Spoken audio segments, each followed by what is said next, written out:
આપની દ્રષ્ટિએ કયા કયા મહત્વના પરિબળો છે, શું કારણો છે આટલી નાની ઉંમરમાં હાર્ટ એટેક આવવાના?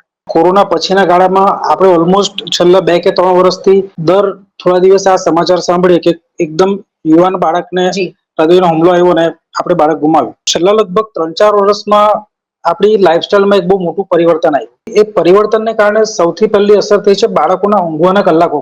10 વર્ષ સુધીના બાળકોએ 10 થી 12 કલાક ઓછામાં ઓછું કન્ટિન્યુઅસ ઊંઘવું જોઈએ. કે ભાઈ રાતના ઊંઘી ગયું તો તે સીધું 12 કલાકની ઊંઘ પૂરી કરીને બાળક ઉઠ્યું.